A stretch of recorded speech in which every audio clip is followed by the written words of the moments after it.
Joining us from Omaha, head women's basketball coach Carrie Banks, student athletes Kennedy Grant and Elena Filacuta. Our normal format will be an opening statement from coach. We'll do questions for the student athletes. Once we dismiss the student athletes, we'll come back to questions for coach. Please identify name and organization. Give me a signal and I'll make sure you get to your turn. Go ahead with your opening statement, coach. All right.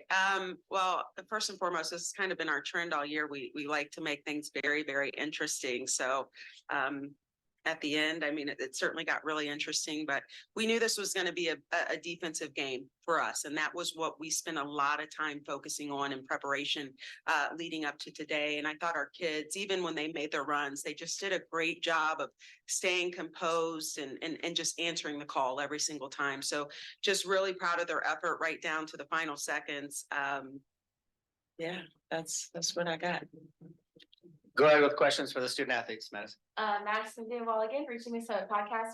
Elena, you and I have talked a lot this season about the patience that you've exhibited in your 5 years and how you've been put in new roles and grown into that role. What does this win mean for you today?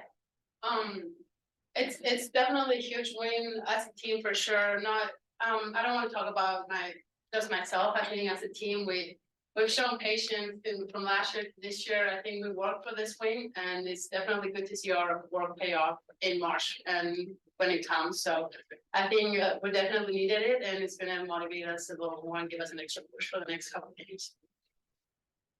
Yeah, Kennedy, this is Tom Miller, the Grand Coach here.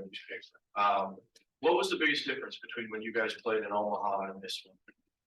I think in Omaha we definitely came out slow and sluggish, and we knew that from the jump. We another thing that we gave up a lot of transition buckets against them. So that was something that we definitely, that was definitely part of the game plan coming into this game. Was we had 3 back every time, making sure that we didn't give that up just because they got so many buckets in transition. So I think that was our biggest thing, was making sure we got back and matched the transition.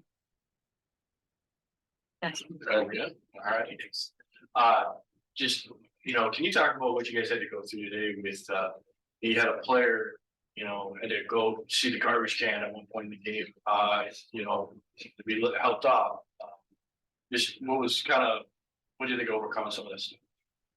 We stayed together today. I think, our past few games, that's been a big thing, is the team has stayed together. The bench, people on the floor, we've all just made sure that we stay together, stay positive, and make sure we have each other's back. And that was a big thing coming into this game, was just have each other's back, no matter what, pick up the next person. And that definitely kept us, solid today, was just making sure that we was picking the next person up. Jack McGonigal, Mav Radio.fm. Kennedy, you were able to drive the rim basically all game. What was working for you to give you the ability to get to the bucket? Last time we played them, they were, packed the paint a lot. So again, coming into this game, we made adjustments, and a big thing was spacing the floor out. And that was not just for me, but for everybody. We knew somebody had an advantage on the offensive end of the floor. We made sure to space out, made sure to give them room to drive, and make sure that shooters were ready to shoot on the 3-point line as well. So, yeah. Elena and Kennedy, thank you. You can head back to the locker room. Thank you. Yeah.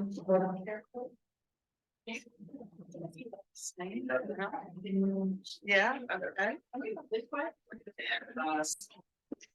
Switches happening, guys.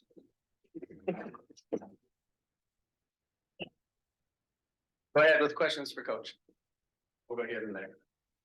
Coach, the last few days have really shed light on how deep this league really is. And you mentioned your defensive points of emphasis in your opening statement, but what were your offensive points of emphasis today, and how did they kind of help break the stigma of the top heavy league? Yeah, I think, and to your point, the league, I mean, you have about 5 or 6 teams that are 2 wins away from each other. So when you talk about parity in our league and it just being a really tough conference overall and not knowing from game to game what can happen, I mean, it's a really exciting time, right, to be in the Summit League. But offensively, Ken talked about getting people in space and looking to attack. I think another point of emphasis for us was people pay a lot of attention to Elena. So just challenging our guards to step up and be a player off of her instead of just looking to throw the ball inside to her all the time. So I think what you saw today was them attacking and them being aggressive and keeping defenses honest. So that was huge for us. We knew in the second half specifically, we needed to control the pace of the game because, as we were pulling away, we knew that, Brockowitz, sorry if I mispronounced her name.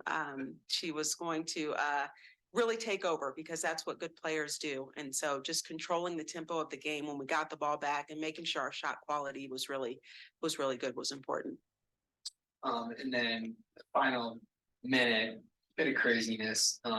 Did you guys, a couple timeouts in that final minute? What was the message to the team as North Dakota was drawing closer to you guys down the stretch?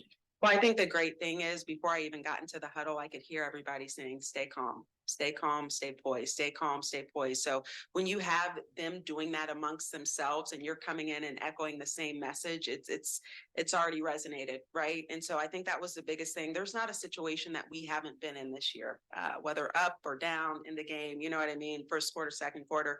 So I think all those experiences, sometimes when you're going through them, they don't feel good, but they pay off in March, right? And that's the best time of year for us. I want to ask you about Aaliyah Stanley. She's literally the smallest person on the court, but will go at the bigs in the paint like it's nothing. How does her confidence kind of fit into the team dynamic and help your game plan? She's an exciting player. She's a fun and big personality. So to say she's fearless I don't even think that begins to describe her. And she just stays in attack mode, and sometimes you got to reel her back in a little bit. But for the most part today, I wanted them all to play with confidence and let them go. And they did that. And when it was time to kind of reel them in and play possession basketball, I think they did a good job of responding to that as well, too. One last one right here. Just talk about the toughness of your team. Leah gets ill and then Kennedy kind of leg kind of shaken up, and then even Grace Cave drawing 6 fouls. Talk about the toughness of your team and just yeah. Yeah, I think the toughness, it really comes from their love and support of each other. And so this is just a unique team that we have where they're really close. It's a family for sure. And so, when you're out there and you're playing with your family and you're having fun, you'll do anything for them. So I think that's what you're seeing is just a love and support of each other. And, they have each other's backs, which is great.